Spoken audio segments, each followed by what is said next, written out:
Cora Rayne's search for her sister had turned desperate.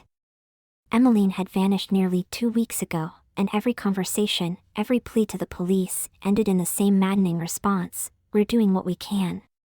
She was met with pitying looks, tired assurances, and the same infuriating suggestion: "Maybe it's time to move on." But Cora couldn't move on. Emmeline wouldn't have disappeared without a fight, and she wasn't about to give up on her. The frustration reached a boiling point when she spotted Lucas, Emmeline's boyfriend, coming out of the grimy bar where he spent most of his nights.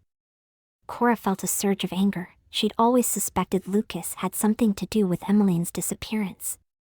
He was possessive, quick to anger, the sort of person who left bruises and excuses in his wake. Without hesitation, she cut through the crowd, intercepting him just as he reached the sidewalk. "Lucas," she said, her voice sharper than she felt. "I want answers. Where's my sister?" He stopped, giving her a dismissive glance. "I don't know where she is," he muttered, shrugging her off. "Yes, you do," she snapped, her anger outweighing her caution. "You're the last person who saw her. Don't pretend you don't know what happened." Lucas's smirk faded, replaced by a look of menace. "Back off, Cora. You don't know what you're talking about." But she held her ground, her voice trembling. "She was scared of you, and you know it. I know what you're capable of." In a flash, he stepped forward and struck her, a hard, brutal slap that left her stumbling, her cheek stinging with a sharp, searing pain. She barely caught herself before hitting the ground, her mind reeling. For a second, she saw stars, felt the heat of blood on her lip. But before she could regain her balance, he'd already turned, disappearing down the street. Cora staggered, her cheek throbbing, but the shock of it all pushed her forward, dazed and disoriented. She started the long walk home, keeping her head down, her pulse still pounding with a mixture of fear and fury. As she reached the edge of a dimly lit alley, a sense of unease crept up her spine. Shadows seemed to stretch across the sidewalk, forming dark, twisting shapes in her periphery. She quickened her pace, willing herself not to look back, telling herself it was just her nerves. But then she heard it, a second pair of footsteps. Heavy, slow, echoing behind her with a weight that sent a shiver down her spine.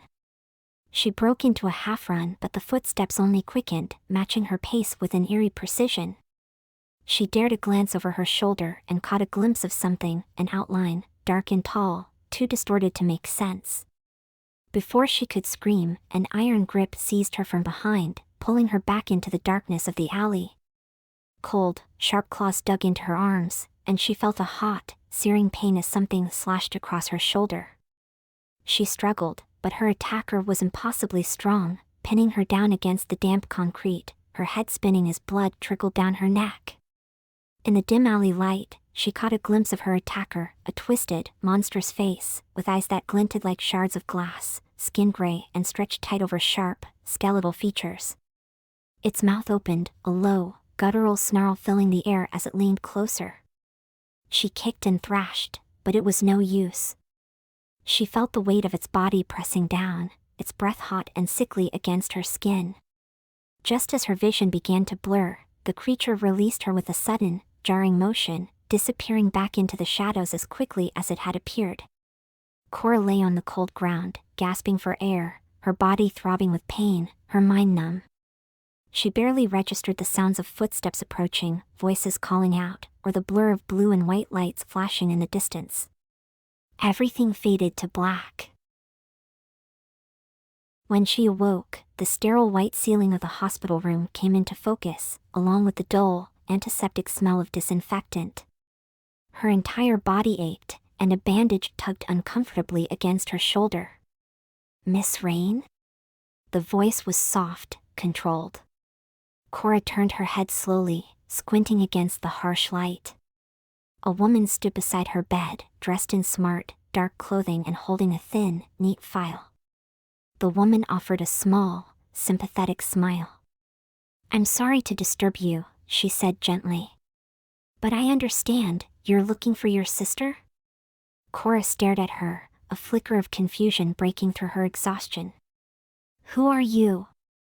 My name's Alara, the woman said, her tone careful and measured. I heard about Emmeline. I know how hard it is when someone you love disappears. She paused, her eyes holding a mixture of sympathy and something darker. I went through something similar myself, years ago. It's not an easy road. Cora's breath hitched. You lost someone too? Alara's gaze softened. Yes. My brother. He disappeared, and no one believed me. Not the police, not even my own family. It's a lonely thing to go through. She extended the file, her tone lowering.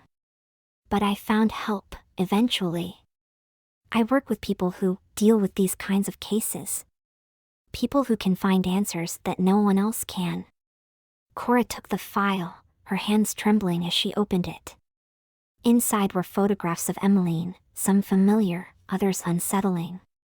Emmeline walking home, Emmeline sitting alone at a cafe, her expression wary.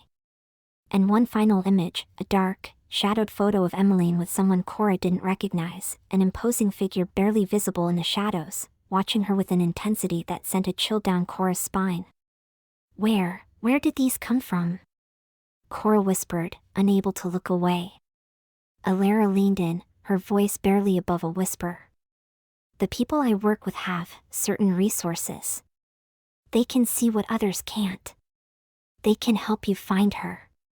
But you'll need to trust me, Cora. They don't help just anyone. Cora looked back at the file, the weight of the images pressing down on her. She didn't know who this woman was, or who she worked for, but something in her gut told her this was her only chance to get Emmeline back. What do I have to do? She asked, her voice trembling but resolute. Alara's smile was faint, almost knowing. Trust me. Rest for now. When you're ready, we'll take the first step together. With a final nod, Alara slipped out of the room, leaving Cora alone, clutching the file and realizing she had just made a choice that would change her life forever. Episode 1 end.